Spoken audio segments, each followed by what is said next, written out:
You're listening to Delayed Replay, the podcast where we recap and review movies that got delayed in that other universe for various reasons, but came out on time in our universe, and therefore come out pretty different for some reason. You might think this is improvised, and well, that's on you. I'm Steven Shinder, and welcome to the show. Airing sometimes every other week, sometimes one week and then the next week. It really depends. Just roll with it. Season 7.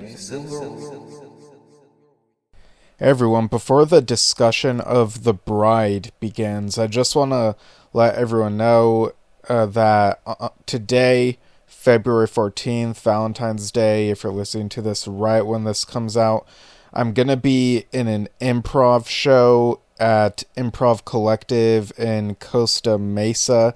I'm part of a team called the Huntington Beach Boys, and we're performing as part of IFL, so it's like an improv league, competitive type of thing. So, yeah, just wanted to get that in case people, in the area listen to this and maybe only listen to part of this and not the whole thing right away.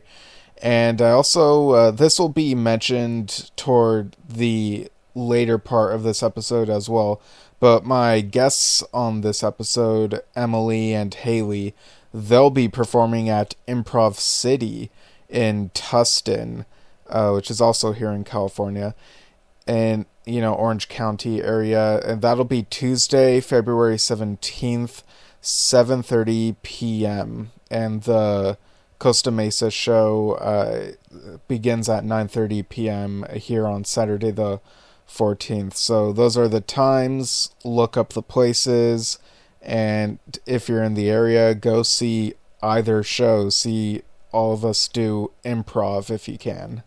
I also guested on Mr. Multiverse's show, The Monsters We Make. It's over on his YouTube channel. I guested on a couple episodes, but yeah, more about that toward the end of this episode. So, alright, let's get into the discussion of The Bride. Hello, listeners. Welcome to another episode of Delayed Replay, that podcast where we recap and review movies that got delayed in that other universe but came out on time in our universe. I'm your host, Steven Shinder, and joining me to talk about The Bride, I am joined once again by a couple of past guests. It is Emily and Hayley. How are y'all? We're good. Oh my gosh. All right, so Yeah, I we're good mostly. right. So this is My a voice might be a little excuse me, Steven. Steven, hold on. I need to have a disclaimer for the crowd. okay. Um yeah, I got a little sick question. No, I got a little sick. And so my voice might be a little not 100%, but I'm here. I'm being a good citizen. Yes. Yes. Also, Emily and I have merged at this point. Yes. Yeah. Our bodies are conjoined. Yes. So, Yes, that is anyways, canon you can to you this can continue podcast. now. Yes. That was very important. Yeah. Yes. Mm-hmm. Right. So The Bride is basically a Frankenstein related movie that takes place in 1930s Chicago. So what is either of y'all's experience with Frankenstein related media? I actually haven't seen like the original, like the Universal Frankenstein, but I have seen I think Young Frankenstein with Mel Yes. Gibbs, right? Yes. Like a while ago. And then I did recently see the newest Frankenstein, the Guillermo del Toro. Yes. Um, which I liked. I did think it was like a little long, I agree. but I I agree. appreciated the artistry of it. Yes. But I yeah. agree. I'm in the same boat. Like I haven't seen the original, Yeah, but I've because we're seen- conjoined. So Yes. yeah. So we're literally the same person. Yeah. So literally all the same answers. Yeah. Yeah, you're Next basically question. Frankensteined together. Yep. Um, Oh, oh. there were definitely a couple things that had Frankenstein in them that I watched as a kid. Like there was, Oh. well, like first I watched Alvin and the Chipmunks meet the Wolfman, but then I watched Alvin and the Chipmunks meet Frankenstein, and Hmm. Mm. there was also some weird animated movie called Monster Mash. But Oh. Mm. and of course in VeggieTales there's Franken celery. And also, But I saw Frankenweenie too. I forgot That's about that true, one. yeah. Yeah. oh yeah, I think we watched that one together a few years Yeah. ago. Yeah. Yeah, that was an interesting one. It's Hmm. sort of like it's a fun movie, but it kind of sort of just becomes like a collection of, oh, look at this monster here, that type of thing. Um, but yeah, I read the original novel in high school and then checked out Same. some of the Universal and Hammer horror stuff, the 90s film. The Hallmark miniseries is surprisingly really good and very accurate to the book. But I think when it comes to the films, Guillermo del Toro, like, even though he changed things here and there, it felt like it did justice to the material. So I think that's my favorite film adaptation. But I'm probably more likely to watch something like Lisa Frankenstein because that one is just so much Oh fun, yeah, duh. Lisa How Frankenstein can you too. forget about I that forgot one? Yeah. about that. That's like literally one of my favorites, and I was It's like, so good. no, yeah, that one. Yes, that Yes. one is good. I have a Very poster of well that on my wall. What the hell? done. Yeah. Yeah. Hashtag fake You fan. know, it's because when we got conjoined, our memories got a little fuzzy. Yeah, a little So, bit. so we Yeah, I apologize. gotta fill in the gaps. Yeah. But yes. Yeah, fair enough. Yeah, I thought the Sprouse twins did a pretty good job in Lisa Frankenstein, Twins. There was only sharing that one role. in there. It was Well, cool. in our Well, universe, both of the twins were in the movie. oh, well, Damn. that's Yeah, That is crazy. crazy. yeah, See, like I said, memory scrambled. Yeah. right.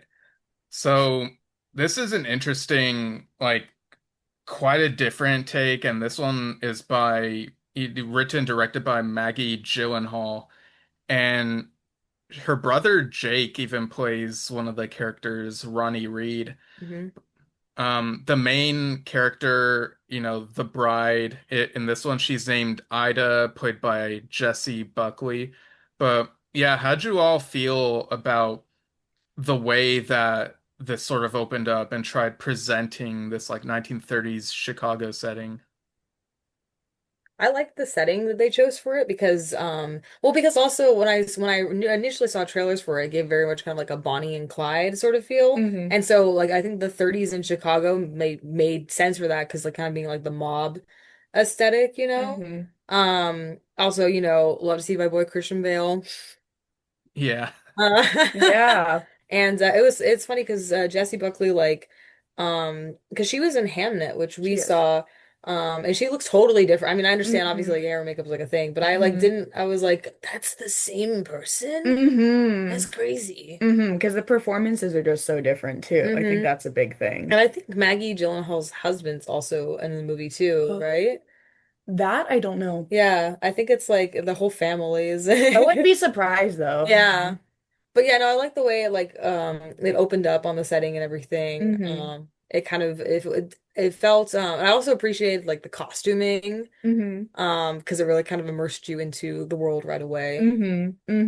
I think it's cool they chose Chicago too because I Hmm. feel like a lot of times like they just choose like that same time period but New New York. York, yeah. So I think Chicago like was a good mix Hmm. to include for that. Yeah. Yeah, and I looked it up. She is married to Peter Skarsgård, who plays Detective Jake Wiles Mm. in this. Okay, okay. Which I feel like that would get kind of confusing to me because the character is named Jake, but you also have the actor Jake Gyllenhaal playing someone else. I don't know, it's just kind of weird to me. Hmm. Um, it's like when I watch Parks and Rec, and I wish that Chris and Andy had their names switched so that the Chris could play the character named Chris, but I digress. They kind of allude to how the events of Frankenstein more or less happened like in the past, like in the 18th century. And so the Christian Bale Frankenstein's monster, who's called Frank here, like he's bit still around, been wandering for a couple centuries by this point, I guess. So it kind of feels like that's part of the backstory, and now we're in this like more up-to-date setting. Although because it's looking back, we also get like this sort of mockumentary format where they would sort of cut back to like historians of our time period, like doing these talking head interviews talking about Chicago in the 30s and these events. Like, what do y'all think of that choice?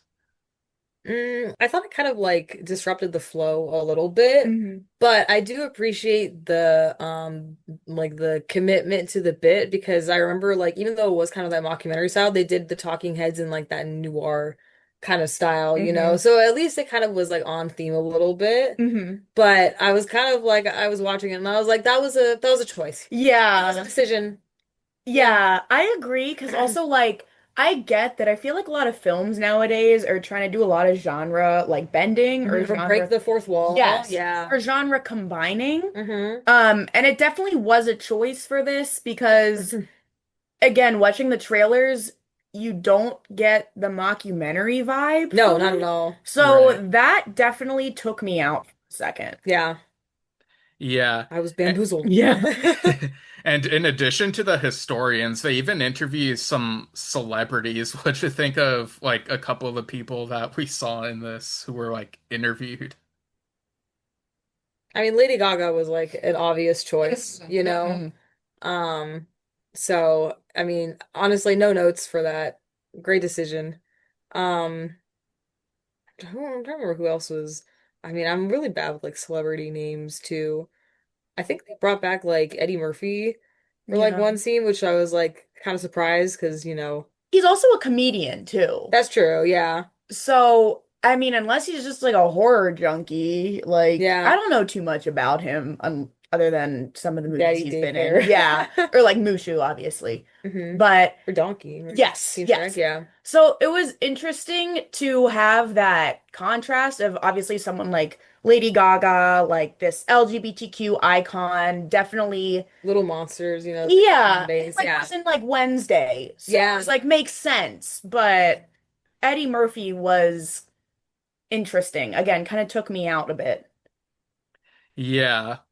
Like whenever he appeared, he would have something funny to say. Like it would probably be funnier like in a different context, but it would just kind of take me out of the whole thing. Like, whoa, I was really invested in what Hmm. was going on in the 30s, and then all of a sudden, Eddie Murphy is like, now that was a crazy thing to happen, that type of thing.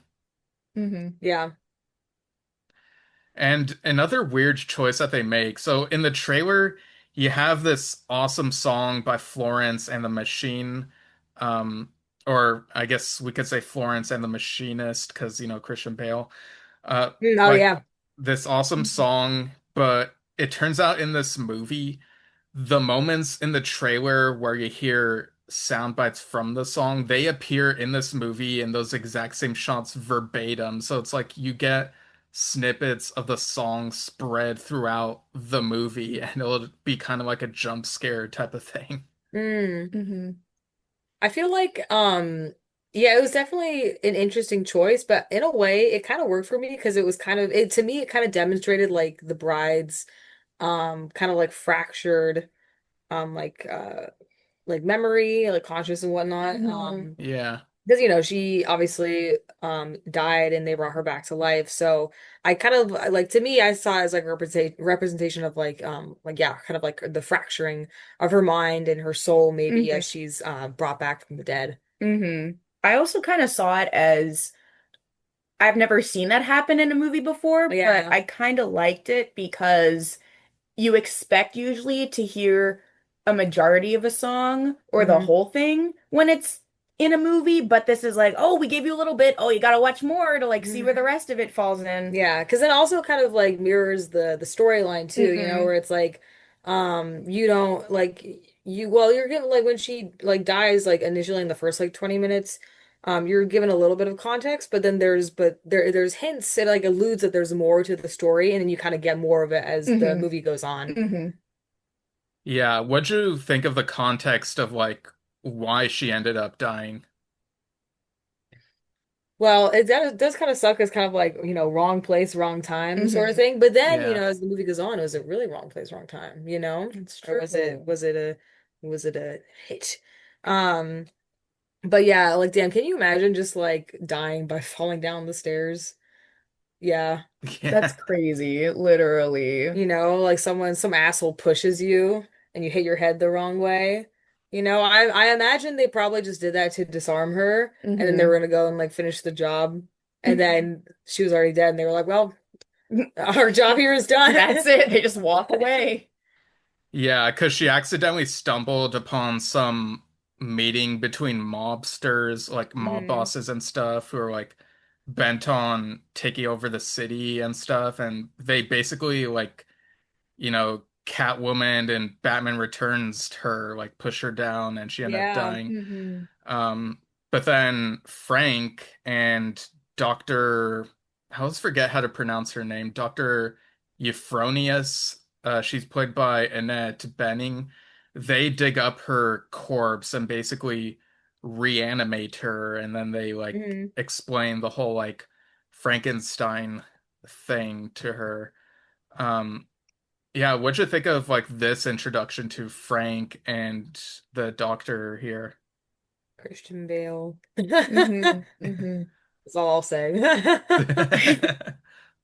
I mean, I kind of liked it because we're seeing Frankenstein's monster so early on, Hmm. but also I feel like, again, not having seen like the classic Frankenstein, I don't know too much about the lore about what we have known to call Frankenstein's wife, even though it's the monster's wife. Well, I think it Really? normally it's just been Frankenstein's bride. That's true. Because there is a movie, so there's like Frankenstein and then Frankenstein's bride. Yeah, the Bride of Um, Frankenstein. Yeah. yeah, Right, right, Bride of right, right. Frankenstein. So Yeah, I yeah, didn't so she's know. usually just referred to like the bride, the Bride of Frankenstein or Frankenstein's bride.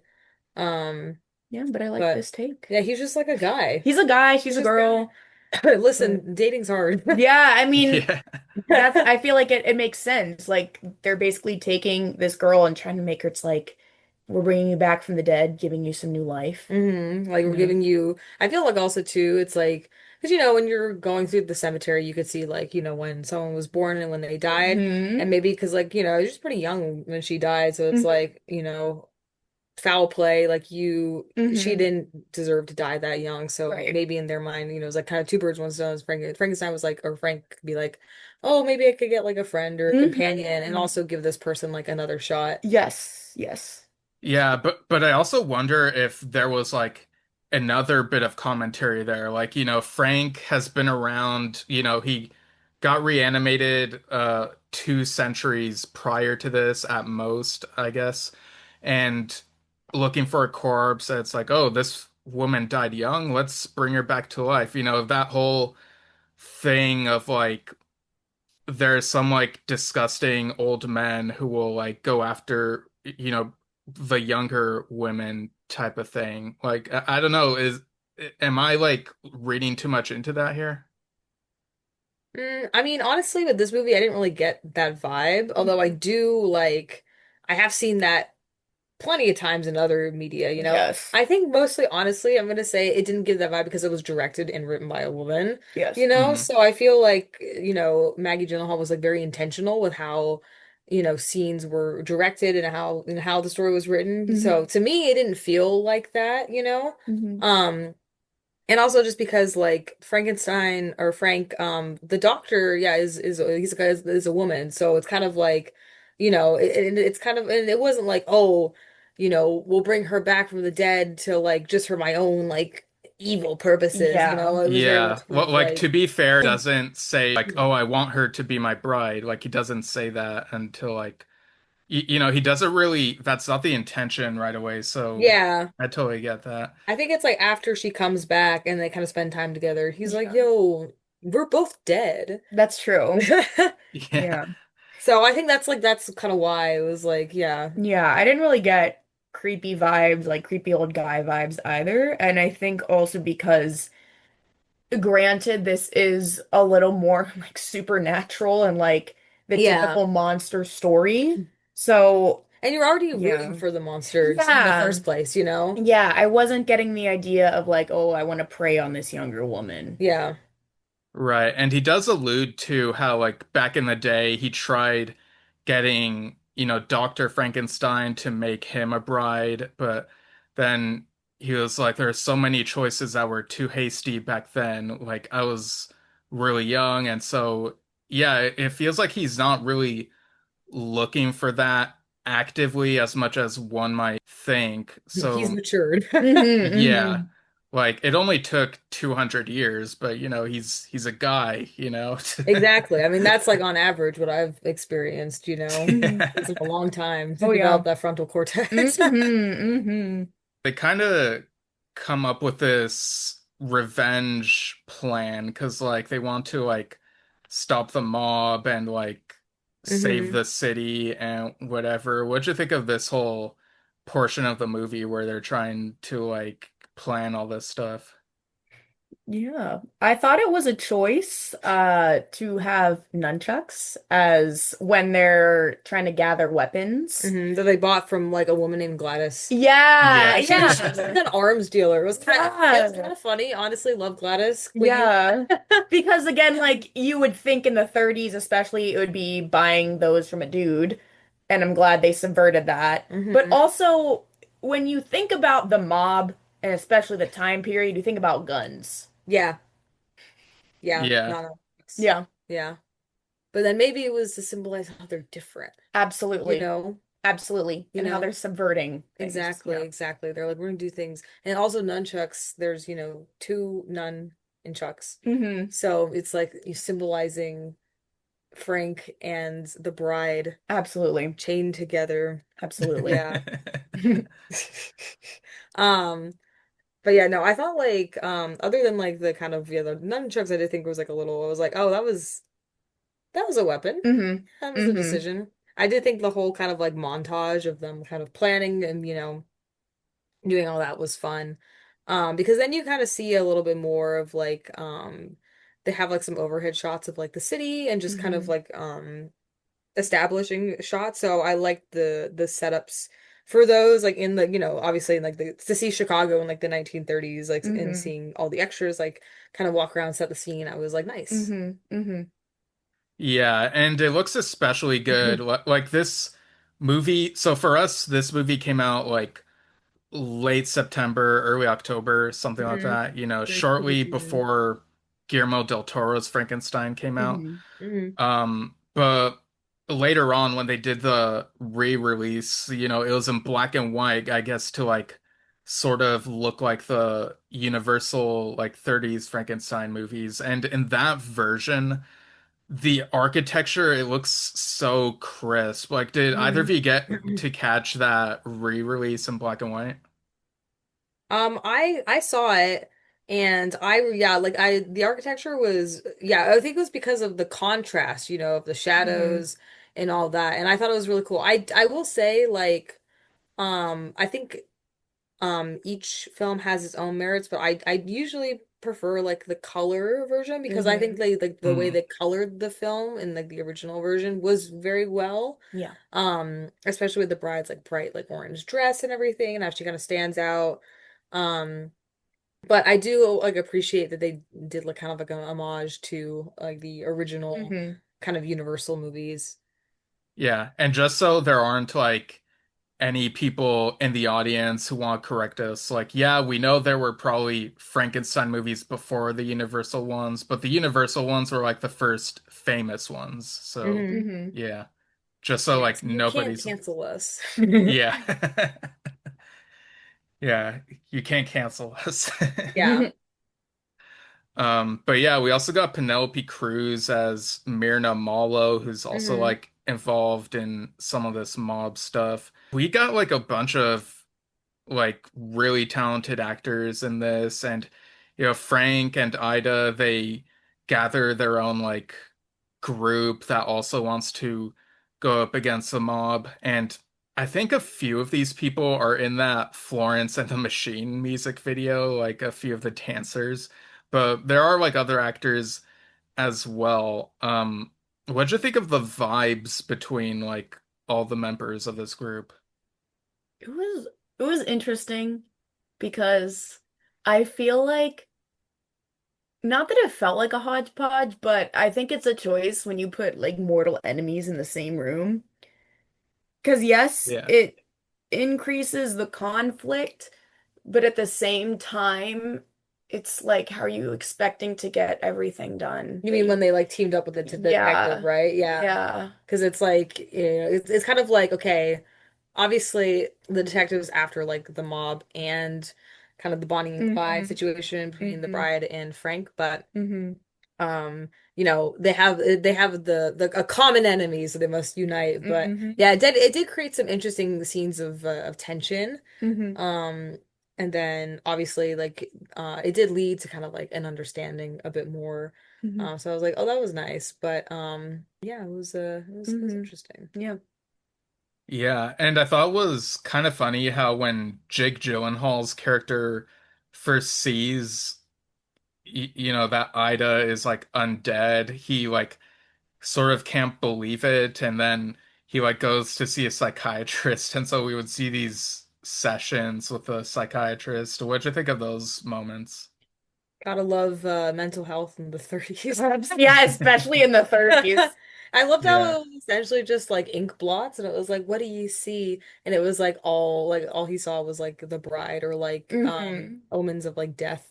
Yeah. Also, especially the ink blot was like an interesting contrast because like her makeup itself is very like ink blot-esque, with her Hmm. her mouth Yeah. and her tongue. So I was like, I see you. Yeah, yeah, I see the parallels, but yeah, I feel like at first when I was like, oh, he's seeing a psychiatrist, like we're gonna have like this super amazing like mental health representation, like trying to a little bit like Hollywood eyes Mm. how they treated mental health, especially for that time period, but then they're just doing ink blots. I'm like, okay, I guess they wanted to make it more of a reflection of the time period.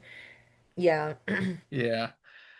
Um, yeah, those were like kind of interesting scenes, and he doesn't want to like tell other people what he thinks he saw because he's like doesn't want to be thrown into a mental institution. So Yeah, I they guess put they him in do, like an asylum. Hmm. yeah. Like they do say a little bit about mental health, and there have been like memes about that aspect of this movie, and it's like I see people post like hashtag relatable and stuff like that. hmm You're like when I have depression and it's like just an ink blot. Yeah. Yeah, What do you see? Yeah, what do you see?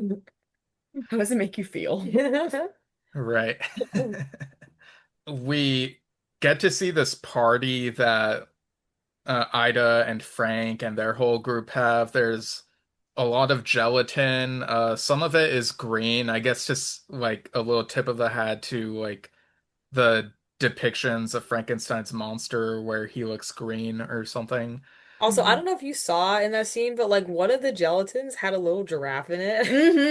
And That Oh was yeah. crazy. I don't know what that was supposed to like be a nod to or anything. I No. just thought it was funny and Yeah. I was like, did you see that? Like there's a giraffe. I guess they just wanted to lean into the camp a bit. Yeah.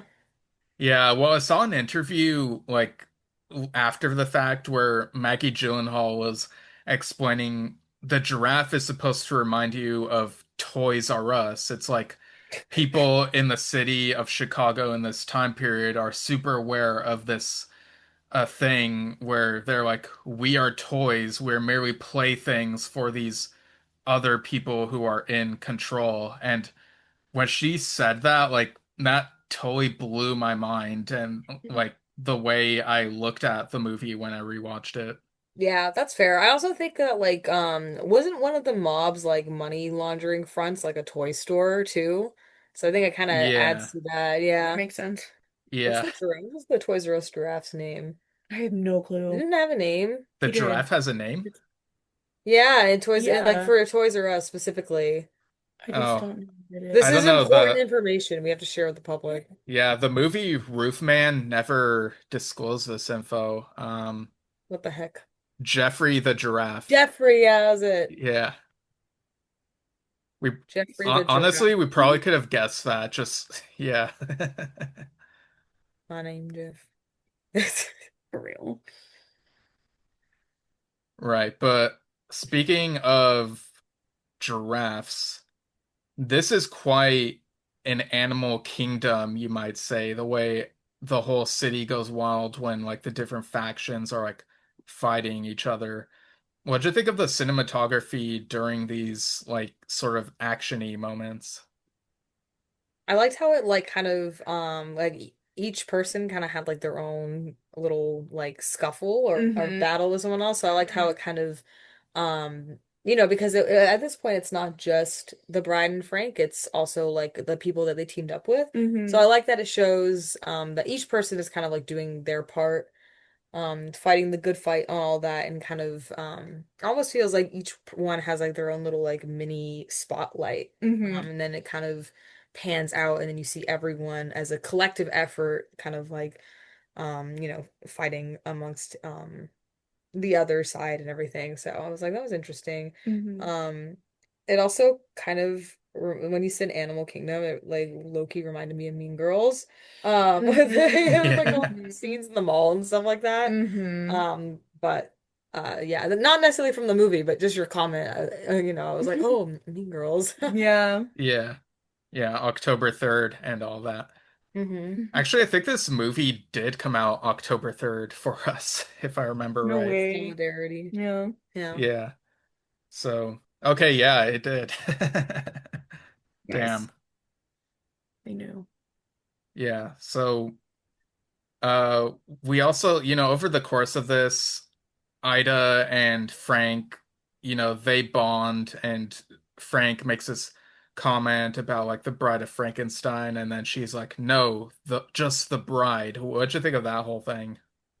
Slay Queen. Yeah. Yes. No, 'cause it was reminding me of how like Santa Claus has a full name, but Mrs. Yeah. Claus is always just Mrs. Claus. Yeah. So she's like, no, I'm just the bride. Yeah. I'm not the bride like just belonging to Frankenstein. But what I also liked is that like he like accepted it right away. He was like, Yeah. he smiled and nodded and he was like, oh, like Yeah, so, so like he accepts her for who she is. But I also absolutely. liked it in like the context of like just like the movie in general, because obviously like the Bride of Frankenstein, the movie is the Bride of Frankenstein. So it's Mhm. like, no, this is like the bride. This is her story. Like Mhm. she's not just like an accessory to a Mhm.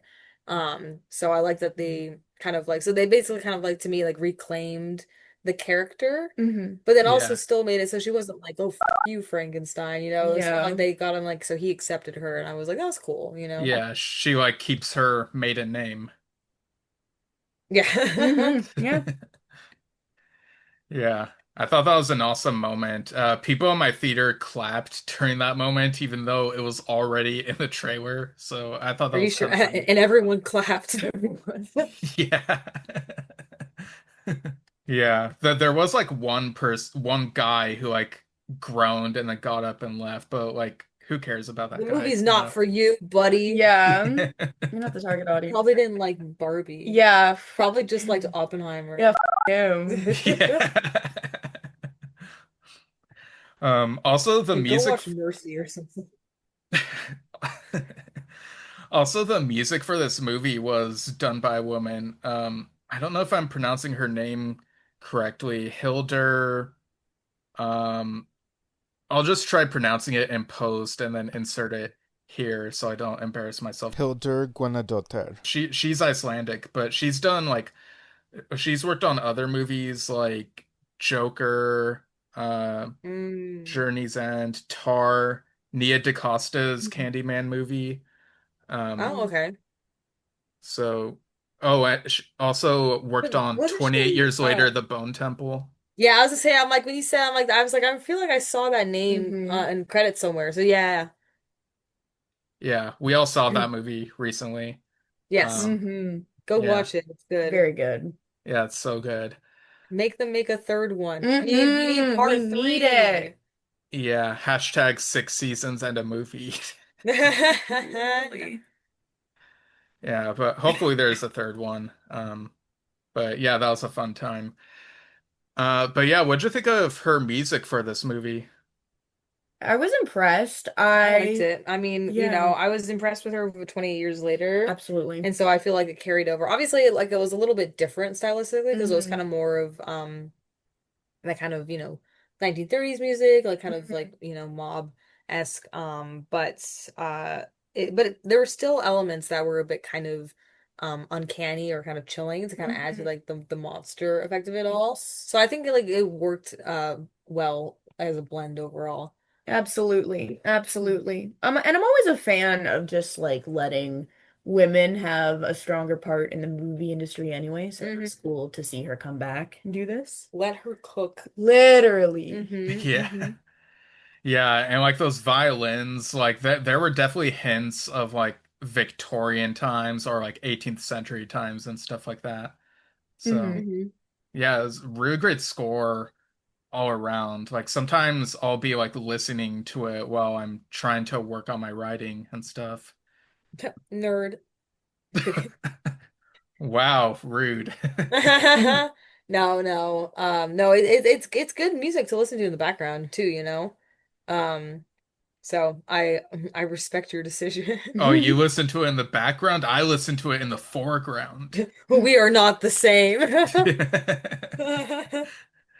What's that meme? Like, you're in her DMs, I'm in her walls, we're not the same, or Yeah. Oh whatever. my God. That's Yeah. so creepy.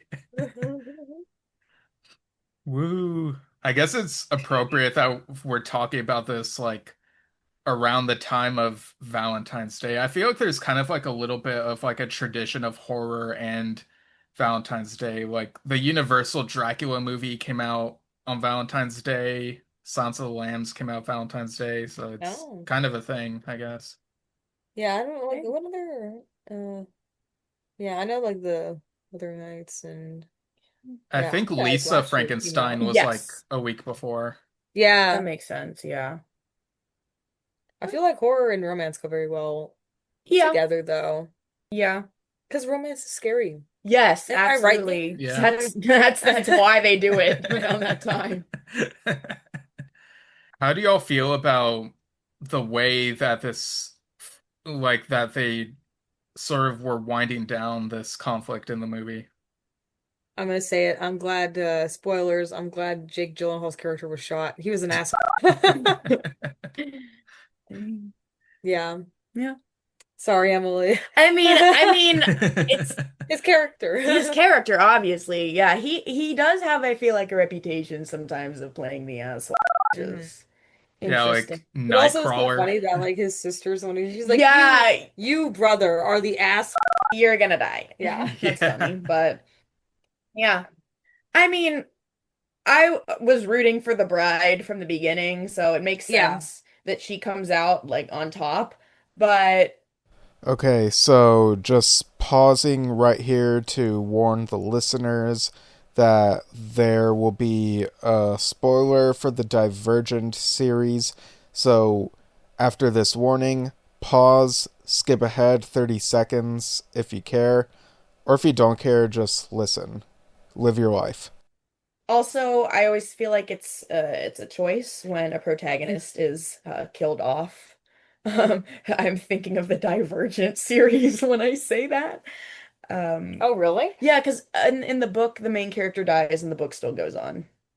In which book? The last Divergent book. Oh, wow. So I feel like it only makes I feel like I sense. knew that and it's been erased from my memory. Because it was I bad. Yeah, well, I mean I know that like only like two movies got made, right? Mm-hmm. Yeah. I don't think they made it to the last one. No. Yeah, I think I remember seeing like a video essay about the Divergent movies because I never read or watched them, but I think they were trying to split the final book into two, like they did with Yeah. like those Like Hmm. other, every damn movie at the time. yeah, I mean every they still do that YA too. They thing. got Harry Hmm. Potter, Twilight, Yeah, other ones I can't remember. But you know what I mean. This YouTuber named Nathan Zed was like saying, "You're not Harry Potter, you're not even Hunger Games." But like, yeah, like they were trying to split the final Only book into Harry Potter. two movies, but the part one didn't do well at the box office, so they canceled the part two that would have concluded, and that's Oh, so they just got all the way really up to funny to literally me. the final movie and then just called it quits. That's funny. Yeah. Wow. That's really funny. Yeah, that's wild. But yeah, I mean it was a really cool death. We got to see some of his face get torn off by like nunchucks and stuff. Yeah. Yeah. Um Lost a lot of teeth. Hmm. Well, bam. yeah. The Tooth Fairy's gonna have a fun time or something. I don't Hmm. know. Yeah, can't wait for that movie.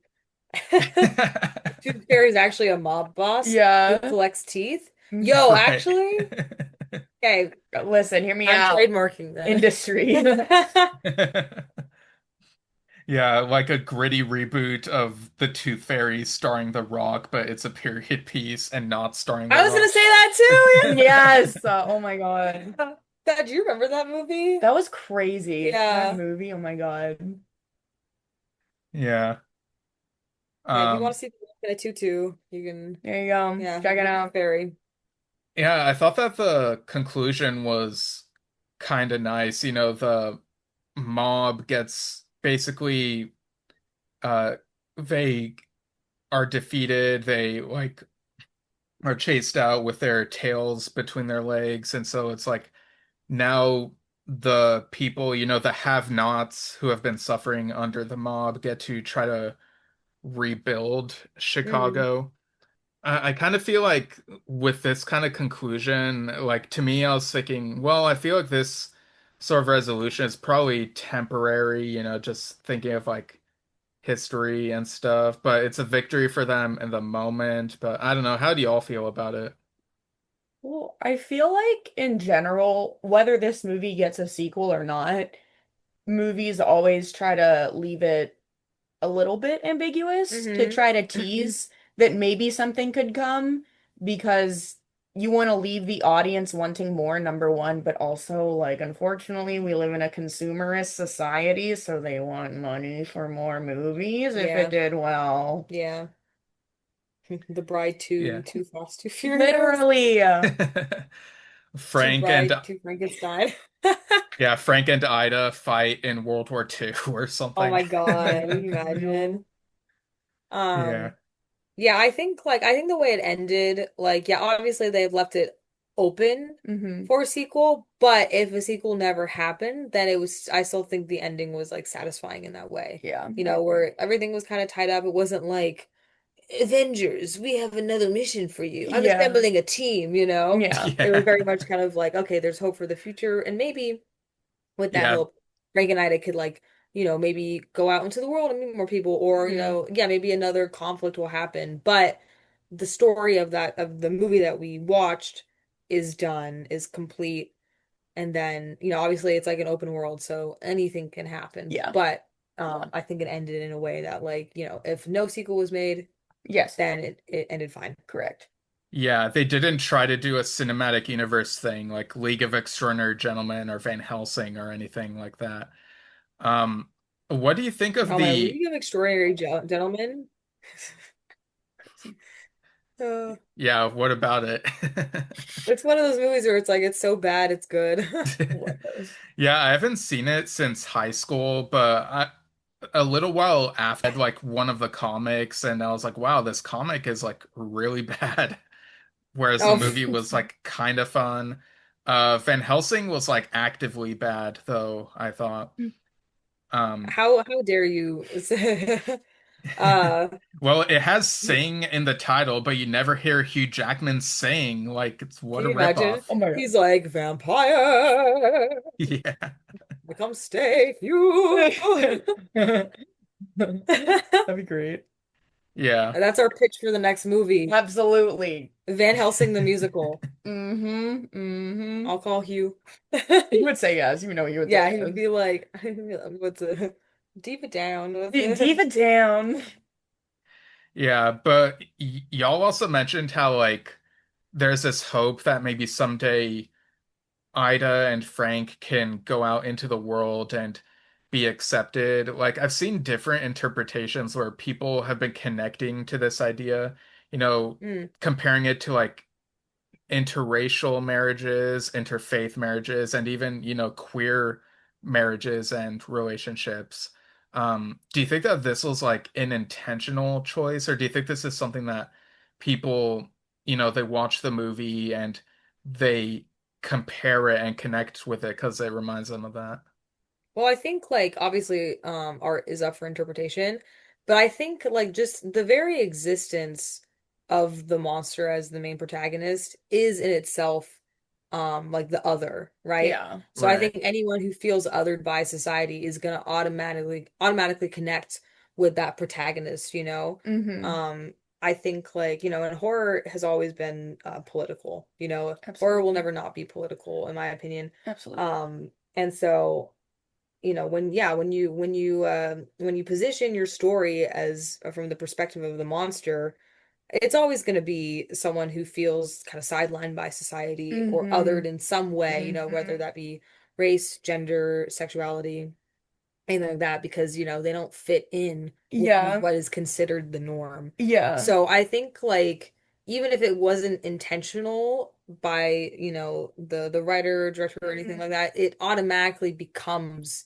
that Yeah. because the monster in of itself is the other. There's Absolutely. no way to separate that identity, I don't think. Yeah, and I think too, because of obviously when you have a monster movie, they physically look different. Yeah. So I think it's that idea, like looking different than other people, but also it is like a physical manifestation of being othered because, Yeah. obviously when you have someone in society who's gay, you're not going to know by looking at them.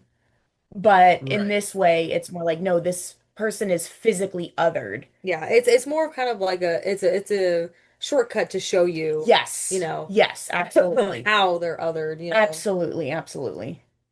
But obviously Yeah. that can be interpreted in many different ways. Yes. Yeah, definitely. It kind of reminds me of y'all have heard of a show called Arthur, right? The kids show? Yeah. Yeah, of Yeah. Yeah, course. I used to watch it, yeah. he's an aardvark, he wears glasses. Um but Yeah, yeah, Oh yeah, yeah. like his teacher, But Mr. Ratburn, way later in the series they confirmed that Mr. Ratburn is gay and he had like he mhm. got yeah. married to a guy.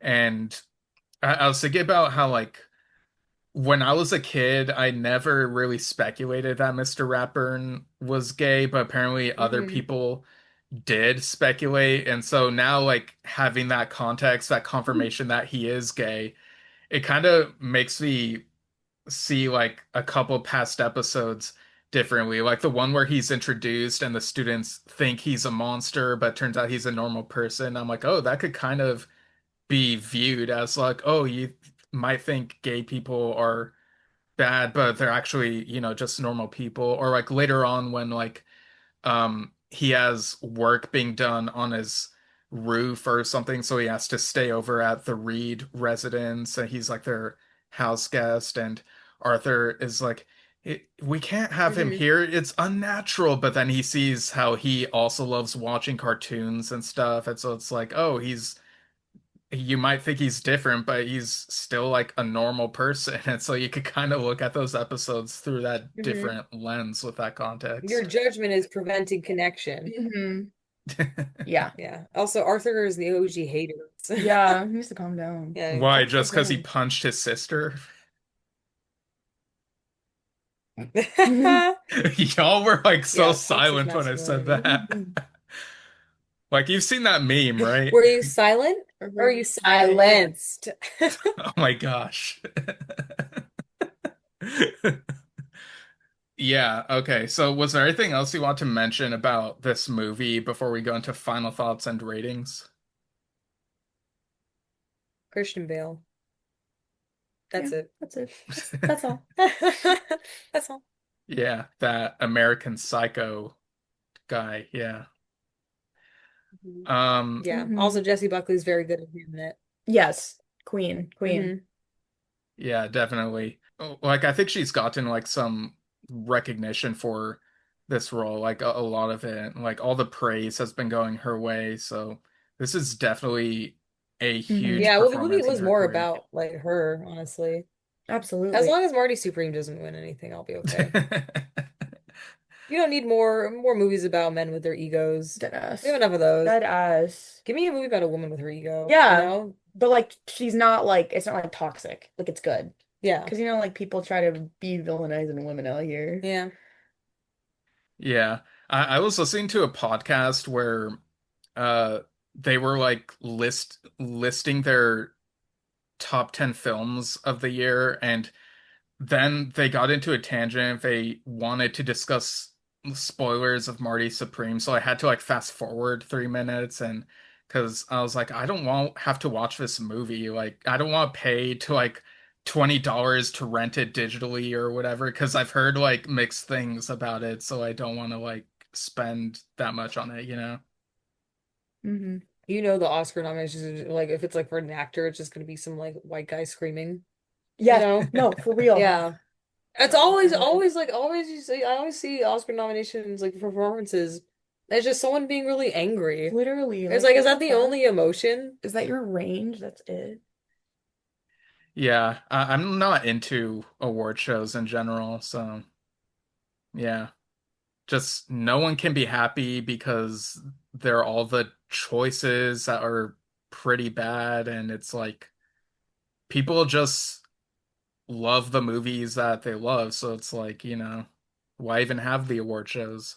Well, I think okay, I'm gonna go on a quick tangent here. Award shows are because I was thinking about this recently. Yes. They're interesting because like on one hand, I can understand like, you know, you are recognizing different works of art and you are Hmm. awarding them based on, you know, it's how well you think it's done, right? But then at the same time, I feel like that makes it like a competition Oh in yeah. some way, you know, Yeah. Dead because it's ass. like And there could be it's like art. shady stuff going on behind the scenes. Yeah, that Yeah, it's too, the you know. politics. Yeah, so it's not even like maybe and also it's all like a subjective, right? Yeah. So some people think Marty Supreme's the best damn movie in the Yeah. universe, and I'm like, I haven't seen it, I will say, but Yeah. I don't really want to, and I don't feel like I Right. need to because Yeah, because from you've what I heard have enough. seen, I've heard from like trusted sources, i.e. my Yeah. friends, it's like this is something that wouldn't be interesting to me, you know, but.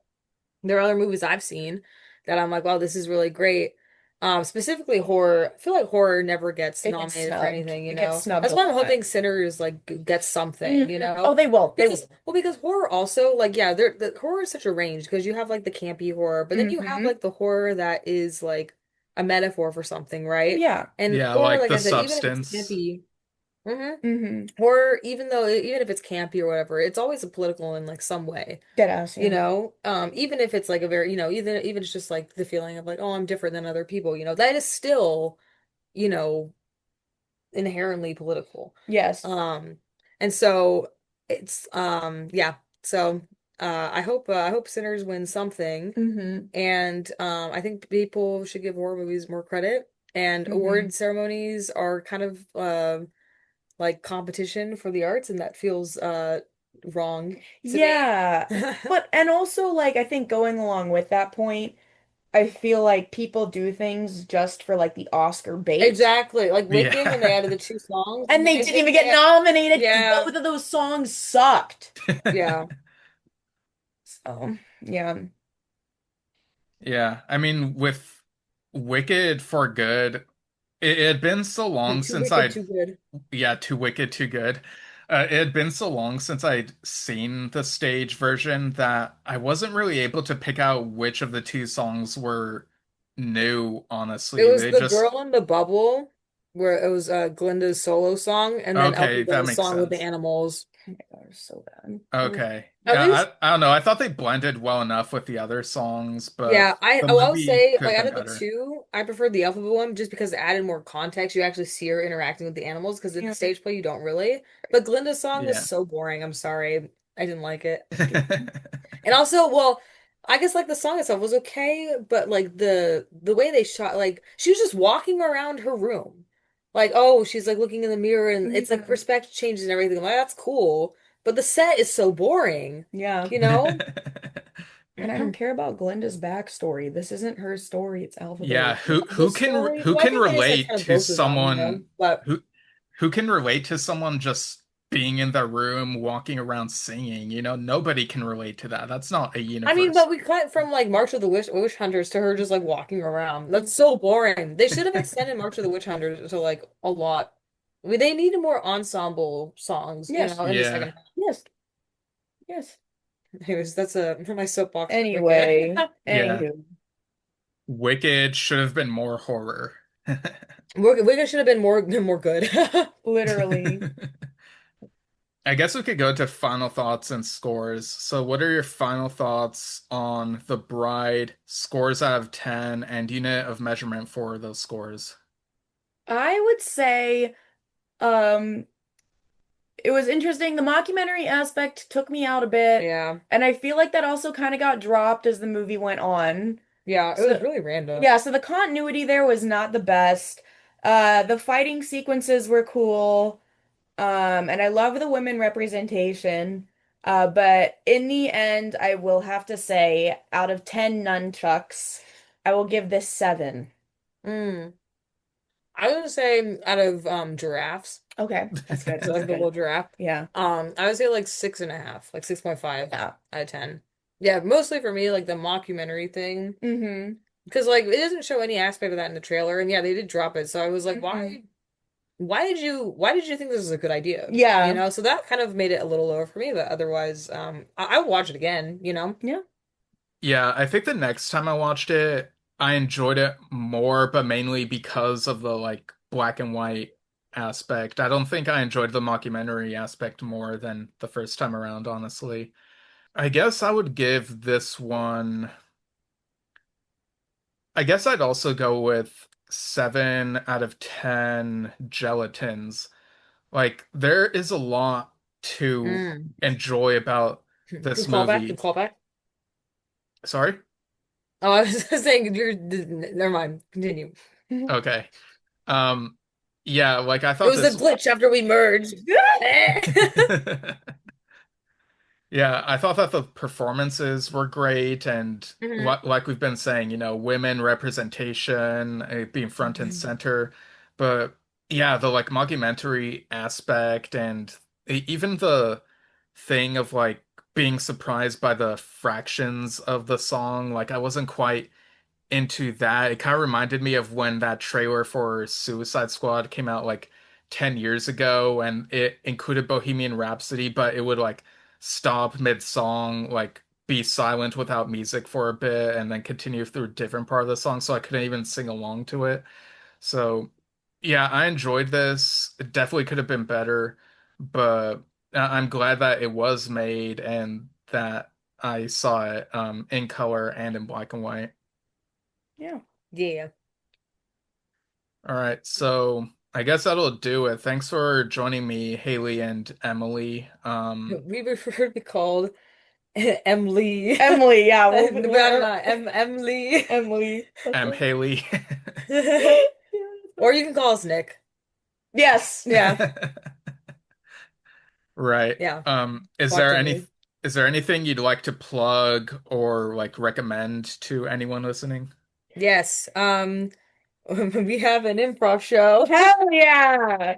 With Improv City at on a Tuesday, January 17th.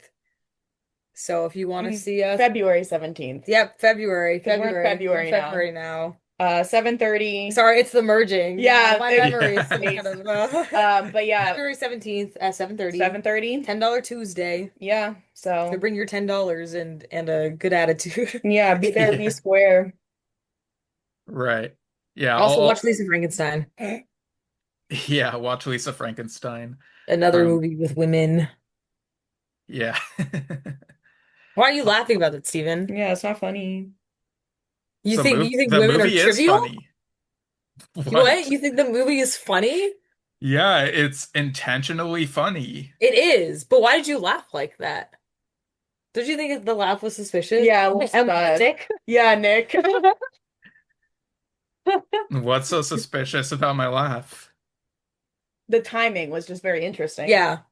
It was like what I said wasn't important. Yeah. Yeah. Oh my Dismissive. What do you have to say to yourself? Yeah. No, wait, don't let him talk. Don't Yeah. let him talk. This is our podcast, Yeah, this is actually. ours. Welcome to Nick's that's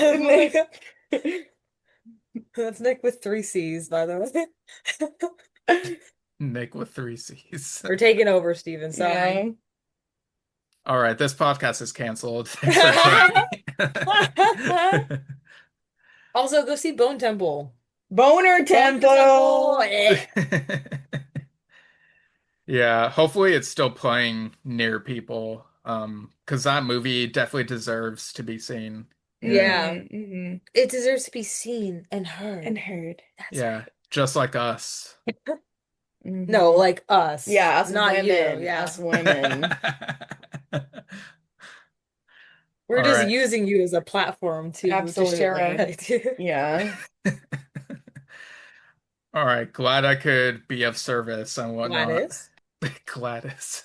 Look all that. Mm-hmm. All right, so I guess that'll do it for this episode. And next one will come out in about 2 weeks, talking about a different movie. So without further delay, have a good day. All right, so go check out those improv shows in the show notes. There are links there. And you'll also find the links to the videos on Mr. Multiverse's YouTube channel, where I joined him for The Monsters We Make. He was partially inspired by this podcast, Delayed Replay, to come up with something like this. So basically talking about the events in movies, but talking about the actual events like they're in, details in case files. He's put out a few of these so far. I was on the Exorcist episode, as well as the Friday the 13th, 1980 episode, of course, in honor of Friday the 13th being yesterday. So, looks like Mr. Multiverse. Also, just put up a video doing a riff track type thing with the Real Monos about a movie called Frankenstein Island. I think it's a movie. So since that sounds on theme, I'm mentioning that here as well, and we'll link that. Yeah, go check that out. And you can email Delayed Replay via delayedreplaypodcast@gmail.com. Let us know your thoughts on monsters, whether literal or metaphorical or whatever. Follow me at the social media in the show notes, and go to stevenshinder.com for info on my standalones and stepping stones novels. And you can also find me on Yes Shift. It's a prog rock podcast I do with my dad. We interviewed Leon Alvarado, a musician who has a new album coming out later in the month, February 27th, titled The Wicked Forest, which also features Yes musicians Billy Sherwood and John Davison, as well as the late, great Johnny Bruns. We had the privilege of being able to interview Johnny a year ago, months before his passing. He's dearly missed. And yeah, they're very interesting discussions about prog rock on the podcast. This was a really lengthy one. It went for 80 minutes, like an hour and 20 minutes. We'll also have a review of the Yes Symphonic Live re-release up sometime today. Broadcasting at noon Pacific, I believe. And yeah, it's other topics. And check out Drum Talk TV and Drum Talk TV Brilliance as well. Okay, so that's it from me for now. And my other self will be here for just a bit to provide an update on what's going on his end. But the next topic of the podcast will be Whitney Springs, and that'll come out in 2 weeks.